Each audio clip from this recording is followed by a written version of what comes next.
What is up, everybody? Professional wrestler Chris Wilde here, live from bar 4133, and welcome to another episode of Eagles News Now with a special Eagles News Now live tonight on the Monday after the Philadelphia Eagles defeated the Dallas Cowboys on Sunday Night Football. And we have got some things to talk about, guys, as if you have listened to any of the Philadelphia media today, whether that be radio, whether that be TV, a lot of hot topics. And as you can see in the thumbnail, they concern our head coach and our starting quarterback, Carson Wentz, who did not have the best day yesterday. And we're going to talk about it here today, or here tonight. And my question is, should Carson Wentz be benched, or should Doug Pederson hand over his play calling duties to somebody on that staff, as the Eagles have about 15 different offensive coaches? First, let's go ahead and talk about Carson Wentz and his stat line from yesterday, if you'll even call that. He was 15 for 27, 123 yards, 2 touchdowns, 2 interceptions, also had 2 fumbles. That's 4 turnovers on the day. Absolutely unacceptable against this Dallas Cowboy team that is reminiscent of a good high school football team. It's just not acceptable. Jalen Hurts, of course, came in for a play, threw a pass. But I got to ask you guys, because I'll tell you here at bar 4133, the tone was that maybe Doug Pederson should go the route of Andy Reid back in 2008 when he benched Donovan McNabb for a half and put in Kevin Kolb. If you remember, Donovan McNabb had thrown 4 interceptions. And look, the Eagles weren't going to win that game either. Or anyway, I'm sorry. So they threw in Kevin Kolb, and he played horribly. And then Donovan came back the next week. I believe it was a Thanksgiving game against the Arizona Cardinals, and looked absolutely unstoppable. So the question is, do you do that with Carson Wentz? Should he have done that yesterday with Carson Wentz? Should he have sat Carson and threw in Jalen Hurts and see what happened from there? Well, at the end of the half, it was 9-7. When they came back, Carson threw that second interception, making the 4th turnover. Cowboys were still leading 9-7. Now, look, there's no way in my mind that the Cowboys were ever going to win this game, no matter how bad Carson Wentz was. Which is why I stand under the opinion that Doug did the right thing by keeping Carson Wentz in the football game, just so he could somehow try to get out of that rut that he was in. He threw that pretty touchdown pass to Travis Fulgham after that, and pretty much didn't do much, after that touchdown pass. But if you bring Jalen Hurts into the game, Jalen Hurts had not practiced all week with the number one guys, with the starting offense. So to throw him into the fire, I just wouldn't have done that. I think if it was against any other team, maybe, but this is against the Dallas Cowboys. Again, they are reminiscent of a good Friday Night Lights high school football team. They were absolutely horrible, and the Eagles are lucky they were horrible. Now, I don't want to bring a complete negativity here today, because one of the things that I hated about today on the local radio was these guys were just, you would have thought that the Eagles had lost the football game. They were absolutely 110% negative. And look, yes, it was a sloppy, ugly game against an inferior team that we kind of thought we should have blown out. Well, if you've been following the Eagles all year, you know this team is not capable of blowing out anybody right now. Dallas Goedert was his first game back. Jalen Reagor was his first game back. Carson has yet another offensive line he's working with. Miles Sanders is injured. So I don't think we were going to get a blowout either way. But it was a victory, and I really think that, let's hit the celebration button for that, because we're first. We are first place in the NFC East. Okay, look, it's. I know that's not saying much, right?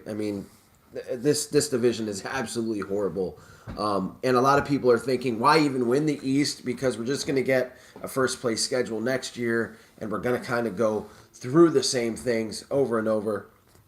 I don't see it that way. I think we need to get our starting quarterback and this young team some playoff experience. So if the Eagles win with a record of 4-11-1, I will absolutely take it.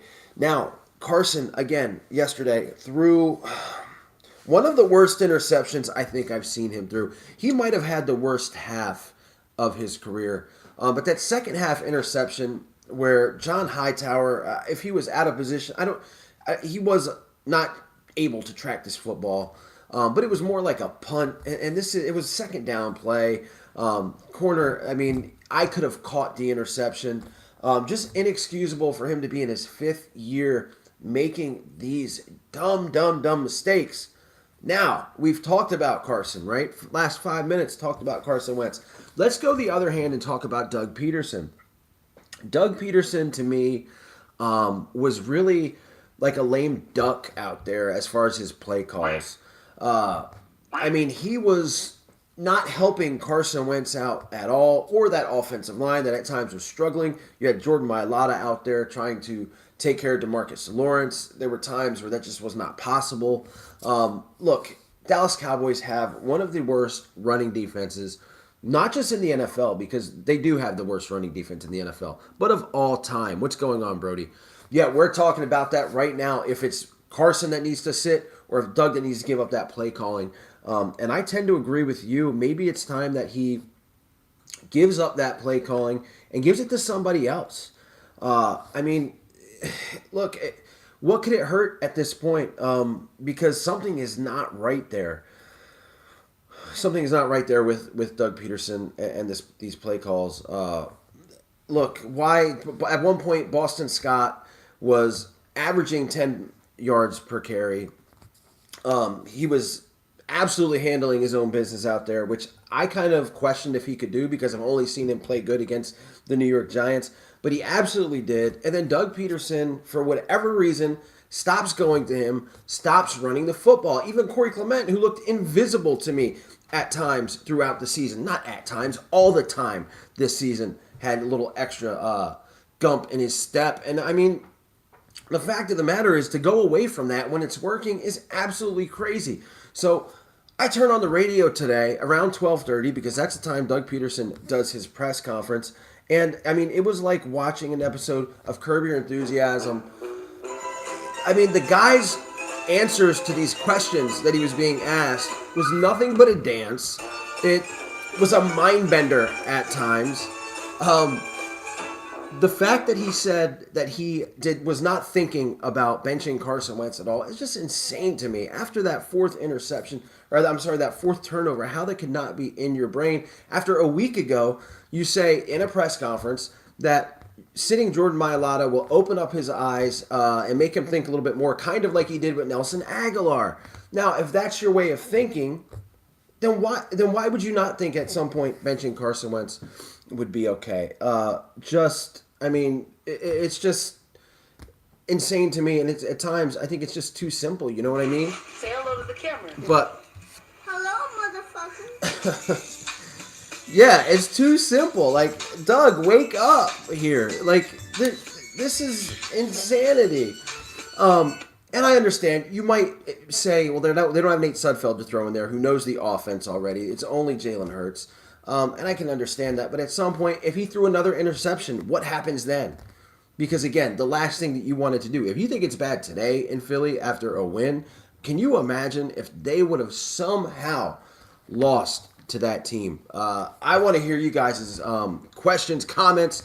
What do you think? Should it be Doug giving over that offensive play calling, or should Carson Wentz, if he comes out against the New York Giants 1 week, actually 2 weeks, so we got the bye week, after the bye, if he comes out looking horrible against the Giants, what do the Eagles do there? Do they sit him down? Do they get Jalen Hurts ready?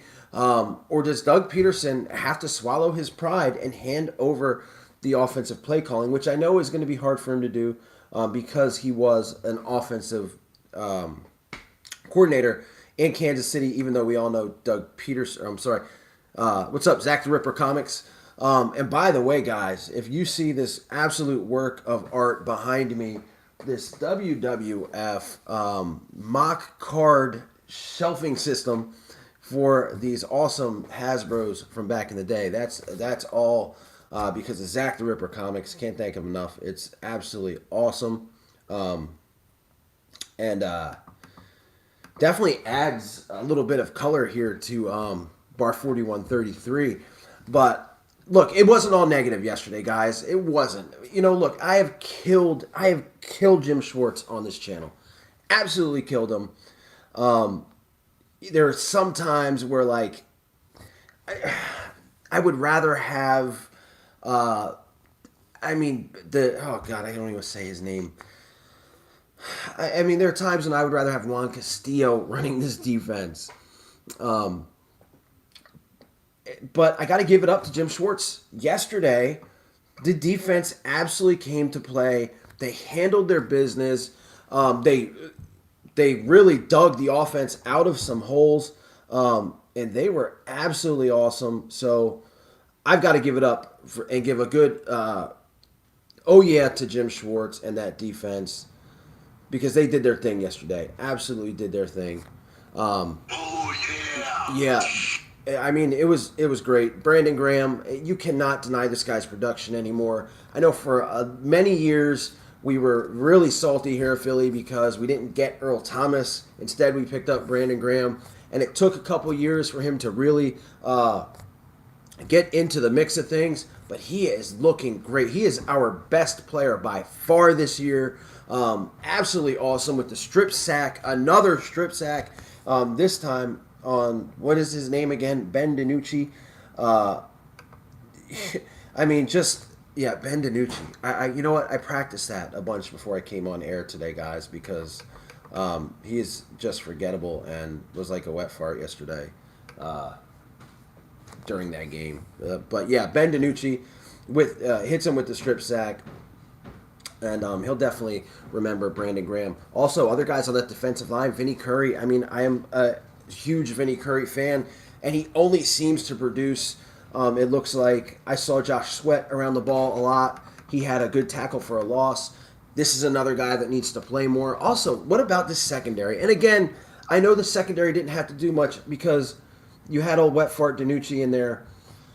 But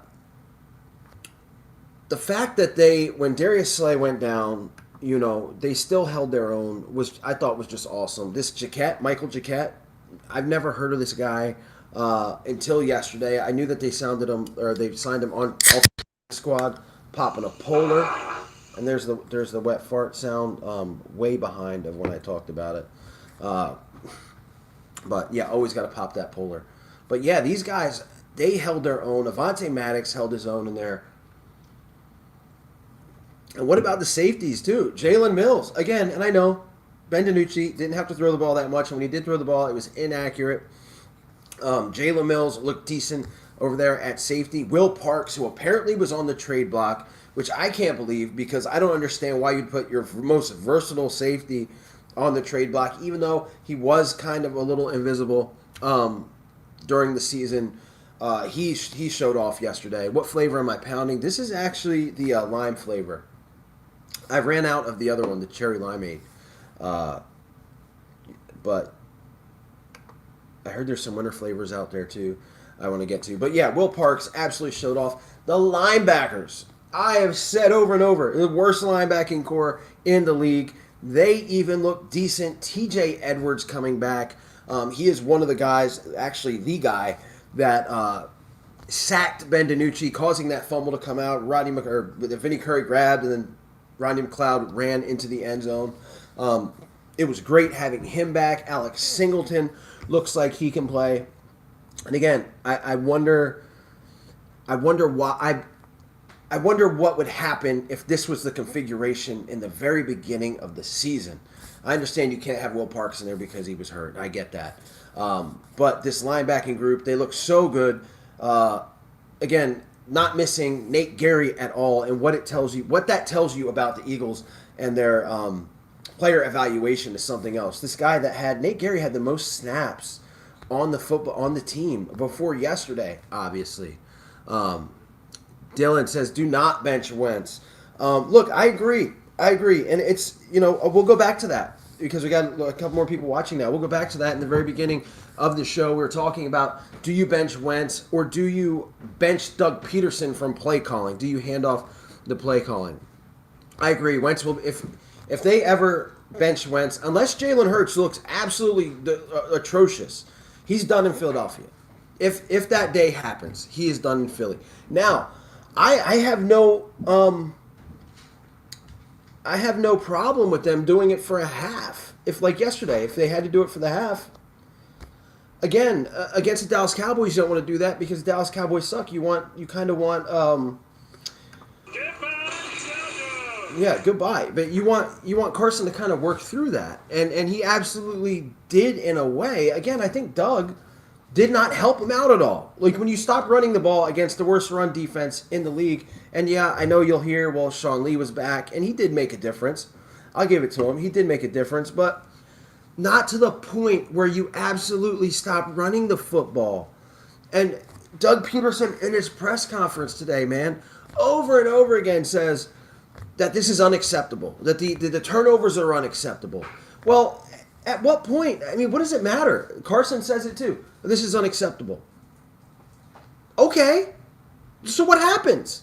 Because if nothing's going to happen, then just shut up. Stop saying that. I don't want to hear it in every press conference. Because it just doesn't matter.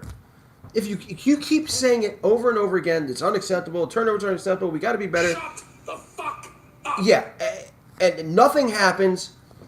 I mean, look, my kids, if I tell my kids not to do something or they do something that's unacceptable and there's no consequences, they're just going to keep on doing it. They're just going to keep on doing it. And that's exactly what's going on right now. When I hear Doug Pederson say that, it absolutely irritates me. I really wish that, and I know you don't want to be completely honest, but just stop already with it's unacceptable. We got to be better. I got to coach him better. Shut Yeah, the fuck up. he's got to know better. Carson will be the last to leave. They allow Carson to do those things. Yeah, absolutely. And the fact that Carson feels like he's got to have hero ball or he's got to play hero ball every single time that he's in there, it's just you don't have to do that against the Giants. I mean, I'm sorry, well, yeah, against the Giants, but against the Cowboys. Now, against the Ravens and the Steelers, when you're hurt, everybody's hurt on the team. You don't have much of a chance to win every way. Throwing up those big time, trying to get that big play in there, I can understand that. But to do it against the Dallas Cowboys, that might as well be, please, somebody find a Dallas high school football team's name. I don't know off the top of my head, but they might as well be that. I mean, this was a glorified high school football team. You saw them with Zeke and the Wildcat. I don't know who number 11, wide receiver number 11 is on their team, but he was, playing quarterback. I mean, it cost them a bunch of yards. Just unreal. And you know what? When I talk about unreal, to bring some positivity in here, how about Fulgatron, the Fulgo, Travis Fulgham? This guy is my other, player of the week. This dude, man. Oh yeah. Yeah, this guy is, let's get another one for him. We have been wanting a number one wide receiver on this team for years. And somehow we might have lucked into this guy. Now, look, I pumped the brakes for weeks on him. Okay, it's one game. Okay, it's two games. Okay. No. He's now started about 4 games, and this guy has been absolutely awesome. He didn't have a touchdown last week, but every week he's basically caught a touchdown or had over 70 yards. I think he might have had 53 in one game, but he's just been awesome, guys. He is the go-to guy for Carson Wentz. He needs to get the ball more. He absolutely needs to get the ball more, and I hope during the bye week, I know Doug's going to have guys in on Wednesday to work during the bye. Now, this bye is one of the things where, as horrible as COVID-19 has been, not only to the country, but to the Eagles, or to the NFL, this actually helps. The fact that they have to stay in Philadelphia and they can't go all over the country to their families or wherever they want to go on vacation for the week, kind of helps out. It lets the Eagles, like I said, bring these guys in to the facility on Wednesday, and then has everybody stay local and kind of maybe stay more focused than they would be. I really like that. I also want to give a big shout out to all the Cowboy fans out there that really thought that Ben DiNucci was going to come into Philadelphia and beat this team. Michael Gallup, thank you for telling the Philadelphia Eagles that you wanted them to bring the house, to go ahead and bring the house. I really love the fact that you said that. thank you again, because I bet you it added a little bit of juice to this defensive line. Stupid. That was already asking to destroy this Ben DiNucci. That was great. Again, more positivity to flow into this thing because look, at the end of the day, it was a W. It was a 14-point victory. A lot of people kind of looked at the line that Vegas had it. They had the Eagles at 10.5, I think, when the game started, and we're like, man, how is the Eagles going to, even as bad as the Cowboys are, how are they going to win? Dylan says it's mental with Wentz. Something is going on, but at least we won.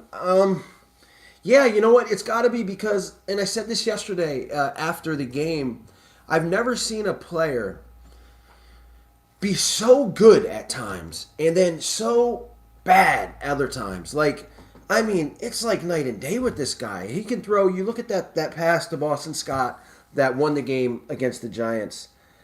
Not many quarterbacks can make that pass. So put it where he did on 5'6" receiver, well, running back, is pretty crazy. And then there's other times where he just looks like a clown out there. Like, I mean, the crazy interceptions, the fumbles. It's so crazy to me how he can look so different and look like a hero and look like a clown. I mean, it's nuts to me. But it is what it is. And yeah, maybe it is mental. Maybe something. And I said this in the beginning of the year that drafting Jalen Hurts in the second round. I mean, we're human beings at the end of the day. Carson Wentz is a human being. If that's going to bother him, that he gets your team to the playoffs last year with the practice squad. We all know all about that. I've got to say it. But then you know, when you could have got him some help, when you could have got that defense some help, you draft his replacement? Like, what is that? I just don't get it. I don't understand. It's nuts. It's still crazy to me. You go back in the archives, check out my reaction to when Hurts was drafted, and it's just nuts. It is absolutely nuts. Man, I mean, Jeremy Chin, could you imagine having him on this team? Even the corner that played yesterday that I thought played okay, Trevon Diggs, he could have been an Eagle. There's a lot of players that we could have got. And instead, and look, I'm not saying Hurts is not going to be a good player at some point in his career. I'm just saying why now and why the Eagles. Just, I don't know, not the thing that I would have done at all. So tomorrow is a huge day too for us guys. Huge day, as we know. It is the trade deadline. Tomorrow, November 3rd, the trade deadline. Will the Eagles add to this football team? I hate to be the bearer of bad news, but I do not think that Howie Roseman is going to trade for anybody. I mean, look, Quan Alexander, linebacker, and Desmond King, a corner, two needs that we have, were both traded for like 6-round picks, I think, today. One to the Saints, and Desmond King went to the Titans. I don't get it. Like, the thing is, again, this is a race in a division where if you just get a couple more pieces, you could really run away with it and possibly win a playoff game. As crazy as that sounds, it is. It's almost laughable at this point, but it can happen. One or two players can make that switch for you from being a really poor team to a team that might be able to win a playoff game. Now, I know offensive line is also a need, but you can't really bring an offensive lineman in here at week 8. And it's probably going to take him 3 or 4 weeks to get acclimated, to know the system. There's a lot into playing into that offensive line. So I wouldn't go that way. I mean, I guess you could do it for depth. Maybe. Also, this is a great time for the Eagles to have this bye. If you trade for somebody and you bring them in here right now, you have the bye week to get them incorporated into your system.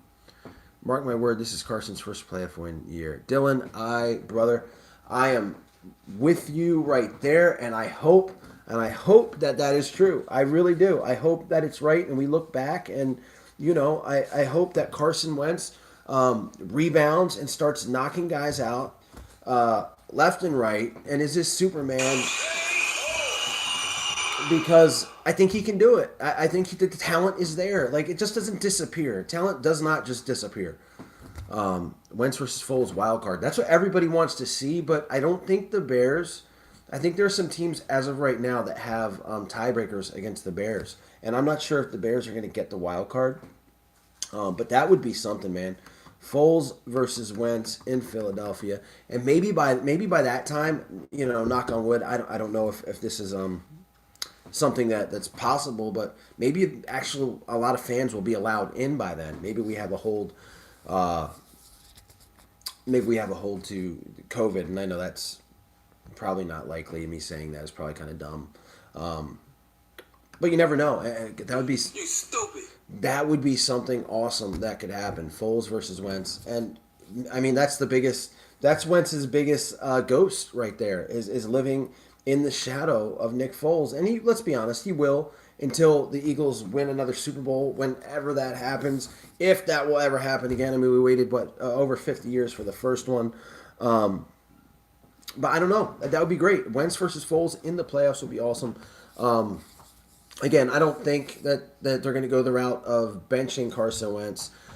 However, I mean, how much does Howie Roseman or Jeffrey Lurie just keep on watching these bad play calls? I mean, look, we're fans at the end of the day. I've got a microphone, and a camera, but I'm a fan. We're all fans. So if we see this, and these analysts on TV see this, and everybody sees this, the owner's got to be watching and getting. I mean, it's almost impossible for him not to be somewhat pissed off when he watches his $100 million quarterback playing the way he is, his Super Bowl winning head coach not calling the right calls. King Mar, what's going on, man?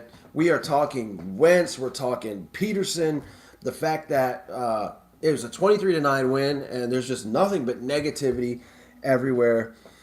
When in reality, I mean, the Eagles are in first place of the NFC Least or East or whatever you want to call it. It is what it is. And at 3-4-1, the Eagles come back after the bye, and if they can get a win over the Giants, now we're 4-4-1, and you just don't know what can happen then. You just don't know. I'm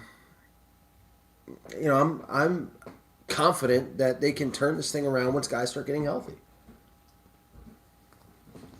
And then who knows what can happen. They could blow the whole thing up. Blow the whole playoff picture up. Can you imagine the Philadelphia Eagles in the playoffs and actually winning a game this year? It could absolutely happen. And I know you think I'm crazy because of what I saw yesterday, but I believe that the defense is going to get better. And the Eagles are just look back at 2017, guys. Let's do it because we always do it, right? That was the best year in Eagles history. Carson Wentz had these same running backs. Yeah, I do remember the Doug article about him on the hot seat. I think it was bullshit. But I mean, you look at it now, and it could be true. But back to 2017, Carson Wentz, same running backs, same wide receivers, basically the same offensive line except for Pederson when he went out. And we all know that Carson was pretty much familiar with Big V anyway. And look, they had the best year in history because everything was consistent. Now, I know it's hard to do that every year. You're going to have injuries. But for us as fans, like our expectations of this guy are sometimes so sky high. It's like you expect him to be like the second coming of Joe Montana or Joe Namath or even Tom Brady. And look, you take those guys. You take your Tom Brady. You take your Patrick Mahomes or your Drew Brees, and you put them on this team. What are they doing? I mean, they might not be throwing the crazy interceptions, right, that they do. They might not be fumbling, but are they having success? I think it's hard to have all these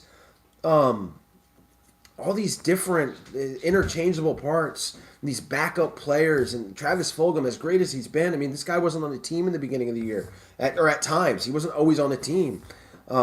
And it's like you go from last week against the Giants. This is funny how the media is. You go from last week against the New York Giants, and Carson Wentz brings them back, and he has that awesome play, to Boston Scott, and everyone thinks he's so great, and then he has a horrible game against a horrible team like the Dallas Cowboys, and we all think he's horrible and he sucks. I mean, You suck. yeah, I mean that is the Philadelphia fan. Play that again for me. You suck. Yeah, it's that's kind of where we're at. I don't know. I'm not ready. I'm not ready to give up. I'm not ready to give up on 11. I'm not. I mean, again, yesterday in the heat of the battle, and my wife's sitting in there, and she's probably like, "You're so full of shit because you're ready. You wanted him sat at halftime."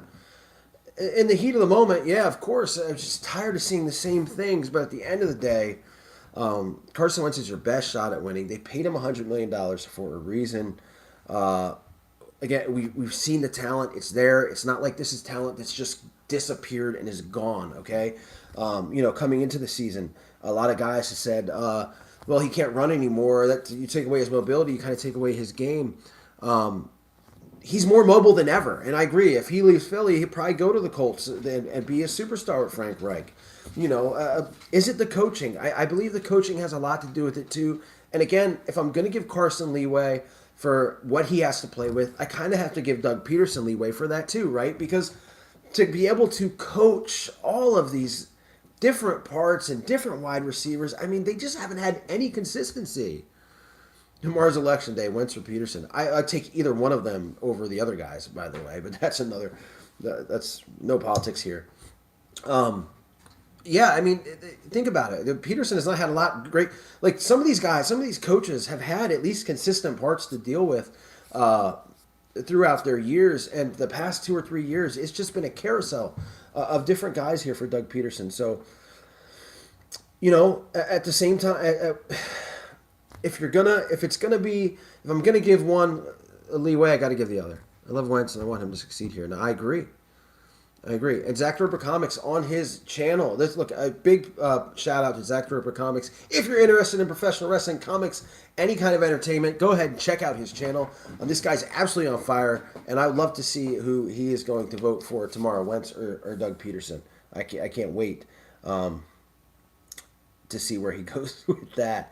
But yeah, so Carson Wentz or Doug Pederson. I mean, put him in the ring, and let's see what happens. Ring the bell on that. And yeah, I already gave you a shout out. So need Elliott to come back strong after the bye too. And there's the bell, and who knows what will happen. Yeah, I agree. Jake Elliott has been a major disappointment. We don't talk about it because at times we're worried about the defense. We're worried about the offense. We're wondering what they're doing. They're wondering what the other team's doing. Yes, Jake Elliott has just been bad. He's just been absolutely bad. I have no faith in him for a guy that, again, in 2017 saved our season at one point. It was so clutch in the Super Bowl. He's just not been good. And it makes you wonder why Doug Pederson, and let's talk about Doug. Let's give Doug a little bit. Let's do Chris Wilde versus Doug Pederson right now. So, Doug Pederson, one of the biggest problems I have with his play calls, on 4th and 1, on 3rd and 1, against the worst run defense in the league, you pass the ball. Why? When you have it is money. When you have a running back that's getting 10 yards a carry, when you have a line that is blocking good, doing good run blocking, why do you do this? Instead of going for a field goal, you go for the conversion. Instead of going for an extra point, you go for a 2-point conversion. Look up the stats because this is accurate.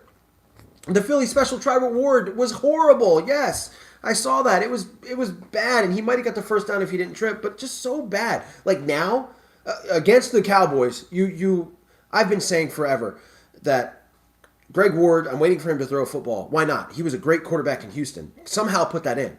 Maybe against the Steelers, against the Ravens, against a juggernaut team that you can't move the ball against. But against the Cowboys, it doesn't make sense. And if you look up the stats as far as 2-point conversions go, the Broncos are dead last with 0%. I don't watch the Broncos. I don't know if they just haven't tried any, but they're at 0% 2-point conversions. The Philadelphia Eagles are 31st in the league with 28% of the time they make the 2-point conversion. They are just not good at it. The Jalen Hurts, every time. If I see Jalen Hurts, I know what the play is going to be. I know what it's going to be. It's going to be an RPO, especially at the 2-point conversion. Now, he threw a pass yesterday, but it's going to be an RPO there. And the defense knows it too. Even the worst defense knows it. You're not fooling anybody. And I just want Doug to stop. Stop with it. I hate it. Every time I'm screaming at my screen. Every time when I see these 2-point conversions, when it should just be a 1 point. It should just be an extra kick. I mean, Fuck you! Fuck you! Fuck you! Fuck you! Fuck you! Fuck you! Yep. That's pretty much where I'm at. That says it all. It's just mind-numbing. It is mind-numbing how a coach, they're so good in the Super Bowl. He's done a great job with this team with what he's had to work with. But it's just stop being cute. Go back to basics. Get back to basics because it's just, some things, again, Boston Scott is finally running the ball well. And it just looks so easy to run the ball against this Dallas team. It shouldn't be Philly special. It shouldn't be, these weird RPOs and pass. Easy peasy lemon squeezy. It's just so easy to run against Dallas. But you decide not to. It's just not. It's not cool anymore. They're trying to outsmart the other team thing. I know, Doug, we called him Big Balls Doug, right? Fearless is the book that he has. But no, it's just this is not. What will front office do? Goodness gracious, the front office is another thing altogether, man. That the Eagles front office. They haven't brought in the right pieces. They can't draft. We see it all the time. As long as Howie Roseman had a great 2017. Every single move he made worked. Now, here we are in 2020, and the past 3 years. The guys that he's bringing in, it's just not working. You even look at Javon Hargrave. I was really happy with the Javon Hargrave signing. He's done nothing for this defensive line. He has done nothing. I'm trying to pull up his stats. I don't even know if he got a tackle yesterday. But he's just done nothing, guys. Nothing. For this line. Hassan Ridgeway, before he got hurt, was doing what Javon Hargrave should do. Malik Jackson, a quick update on injuries too. Malik Jackson and Darius Slay, apparently they're going to be fine. They just had little minor injuries yesterday. But, it's time for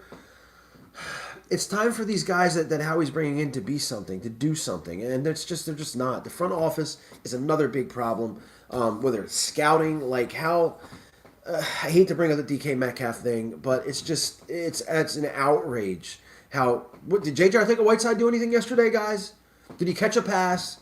Did he block? Because I know everyone was happy because, he's blocking downfield for Miles Sanders. Wow. He isn't doing anything. And yes, I'm crying about this. I'm going to cry about DK Metcalf the entire season. I'm going to cry. I am going to. You got that right. I'm going to cry about this because this guy, I heard he failed a physical in Philly, which is why they didn't draft him. Look at this guy. Somebody, right now, Google a picture of DK Metcalf without a shirt on. Max Kellerman is horrible. Max Kellerman is the worst. I can't even... I can't even. Max Kellerman is the biggest Wentz hater. Wentz could have no interceptions and 88 touchdowns by week 8, and Max Kellerman would still find something to say bad about Wentz. So I can't even watch that show. I just can't. But I don't watch it. I'll never watch it. He's horrible. It's just fucking bullshit. It's fucking bullshit. It's fucking bullshit. It's fucking bullshit. Yep. So excuse the language, of course. We are live, and this is Eagles News Now live at night, guys. It has been one hell of a day here. If you're just joining, talking Wentz, talking Pederson. Which one's got to sit down? Which one's got to give up their duties? obviously, I'm going to go with Doug Pederson. I think if this continues, where you don't run the ball against a bad run team, or some of the bad plays, some of the analytics, I don't believe in that at all. There's times, and it didn't happen yesterday, where things should be challenged that he hasn't challenged. Rhonda Shear's Eagles news now up all night. Has anyone seen Rhonda Shear lately? Is she still alive? That was back in the day. I'm not gonna lie. Maybe that's a little bit too much information. But yeah, I would have I would have done anything with Rhonda Shear when I was 10 years old. Absolutely anything. Wow, didn't think that would come up. Rose, bring that ass here, boy. Your ass smell like my grandma nursery home. Fuck you mean? And I would say you were looking. Carson will be fine. It's the coaching. Okay, I agree with that. And this soundboard is all crazy right now. Okay. Yeah, and again, what's funny to me is Carson Wentz, Doug Pederson. They hired 15. They didn't hire an offensive coordinator, but they hired 15 different guys. And maybe that's an exaggeration, but it was what? Rhonda was crazy hot.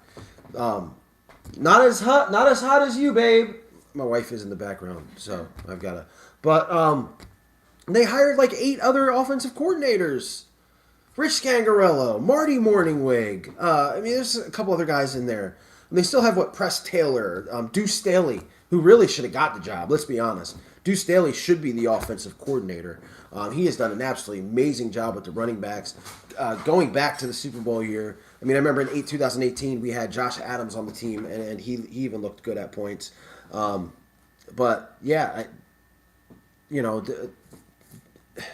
it's like if you talk about Carson Wentz, you talk about benching Carson Wentz, fans think you can just throw in Jalen Hurts, just like that, and he's going to be able to have the whole playbook available to him. It doesn't work like that. He's got a set package of plays. You just can't keep on. It would have been a disaster. It would have been a disaster. So there's no way I'm benching Carson right now. It's just can't. It's not Madden football, guys. It's not. But who would have thought we'd be talking about Rhonda Shear on Eagles News Now right now? Unbelievably crazy. Only Zach Ripper Comics. So, bye week. I'm going to tell you this. Usually during the bye week, I can't stand it. It sucks going a week without Eagles football. I'll tell you right now, I am exhausted. I cannot wait. Deuce Staley and Josh McCown as quarterback coach. I forgot all about Josh McCown. He's sitting on his couch in Dallas as the COVID quarterback. But yeah, I would love to. Man, you look back to that Amazon. There's no coming back, Carson. Yep. So I think a lot of fans look at Jalen Hurts and look. I can't say the kid sucks because I haven't seen him really play in the NFL. So I'm not gonna be unfair to the kid and say he sucks. I'm not. I know his college tape isn't the best. I understand that. But I think a lot of fans look at some of these quarterbacks around the league. And again, I really can't say Pat Mahomes because he's another level to himself. But Lamar Jackson, Kyler Murray over in Arizona. I think, and they look at Jalen Hurts and they're like, man, we might have a Kyler Murray type guy sitting on the bench not doing anything. I don't know, but I don't really want to find out. Because like King Mar and like a couple other guys have said, once you bench Carson Wentz, there's no coming back. There's absolutely no coming back. And we talk about, well, what if Jalen Hurts sucks? What if Jalen Hurts is really good? What do you do then? Now you're looking to, you got to trade your $100 million quarterback? That's not going to be easy. But, I don't know. I don't want to find out. I'm really, I feel like, again, it's just unfair it's really unfair to put all the pressure down on this dude when the offensive line, did anybody see, and I'm a Jordan Mailata dude, I am really hoping this guy comes through and is a really good player for us. But there was one point where like DeMarcus Lawrence put a move on him, which he had no idea what was going on. Yeah, there is a huge market for what there's a huge market for quarterbacks in general. There is. And again, like I think about the Colts, who we're looking at with Phillip Rivers over there, and Frank Reich would love to have a guy like Carson Wentz. So yeah, for me, saying like it would be hard to trade him was probably not the smartest thing, most accurate thing to say, because yeah, you're right. There would definitely be. You are fake news. Yeah, there would definitely be somebody there to take him. So, well, look, guys, we are at 45 minutes on the show. It has been awesome speaking with everybody here today on Eagles News Now Live. And we are going to do this a lot during the bye week.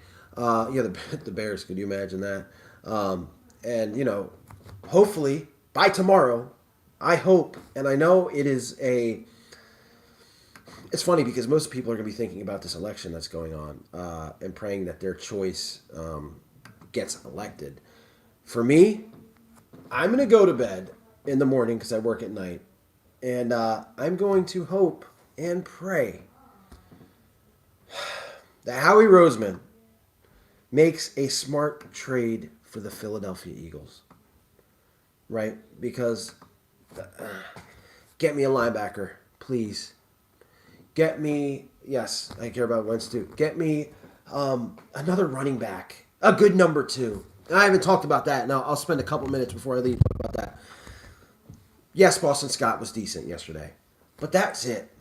Corey Clement had a little bit. He did some good things. But can you imagine if they had a real number 2 running back?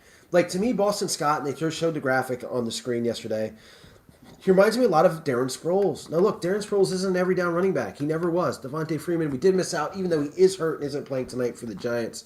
I'm looking at like a Carlos Hyde. He's hurt too. What am I talking about? Get me anybody that is a decent number 2 back. That was one of the things in 2017 that was great about the Philadelphia Eagles.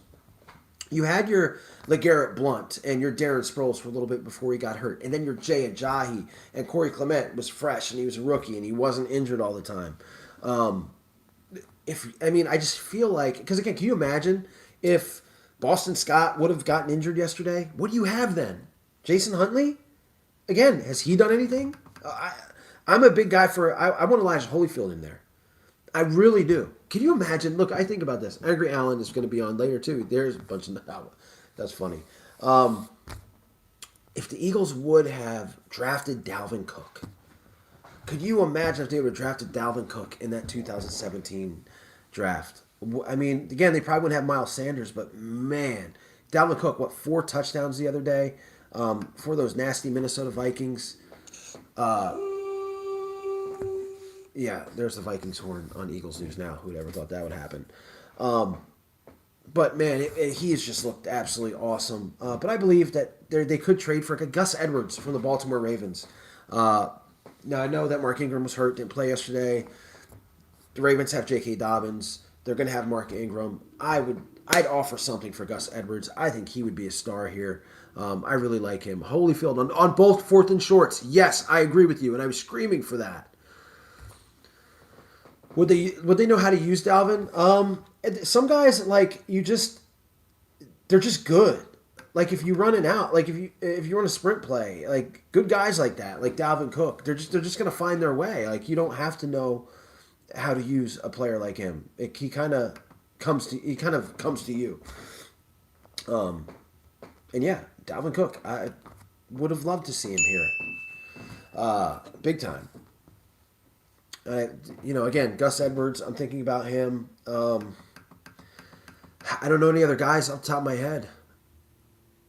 Again, Wentz will be the last to go. They give him any chance. Baker Mayfield. I'm not a big Baker Mayfield guy, to be honest with you. Again, he's in Cleveland, so he's kind of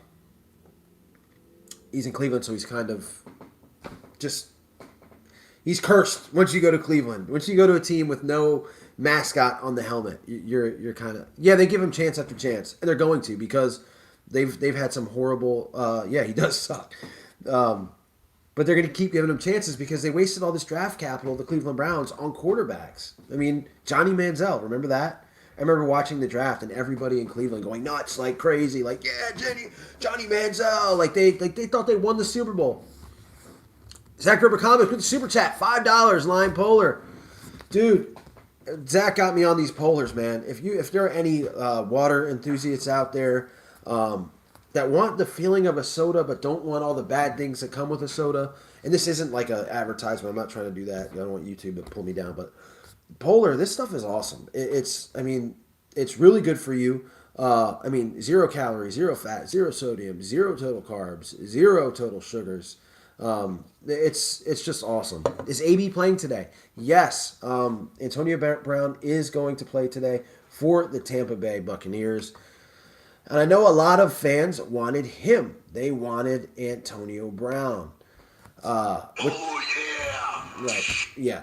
However, he wasn't going to come here. Antonio Brown was not going to come here. Not to a 2-4 team. Well, they're now 3-4, but not to a 2-4-1 team. We didn't have a shot at Antonio Brown. He wanted to. Wentz to Brown would have been great. He wanted to go with Tom Brady, and I can't blame the guy. I just can't. Tom Brady with a bunch of good players. It's like a good math equation. It just. You stupid. Donna. What's 9 plus 10? 21. You stupid. Yeah, that's about what would have made sense here in Philly for Antonio Brown to come here. 9 plus 10 equal 21. It just doesn't make sense. Because why would you, when you are a free agent, why not go to a surefire winner that has a chance to win the championship? Anyway, look, I'm ending this on a positive note. Defense looked great. Travis Fulgham, the Fulganator, the Full Goat, Fulgatron. Look, again, another great game by him. We might have a number 1 receiver on our hands. And the Eagles are first place in the NFC East, guys. Absolutely. So this... Celebrate because we are going to at least have a shot at the playoffs this year. And look, don't give up on my quarterback. Not yet. So, with that being said, guys, thanks for watching. If you haven't subscribed, please hit that subscribe button, man. The more, the merrier. We're all in this together. And in today's day and age, look, the more people that are not separated, the more people that are fighting for the same thing or are passionate about the same thing. That's the way that we stay together. We fight the power. And look, go Eagles, go Birds. Stay safe, stay healthy. I'll see you guys again on the next episode of Eagles News Now. This has been Eagles News Now Live. Thanks for watching, guys.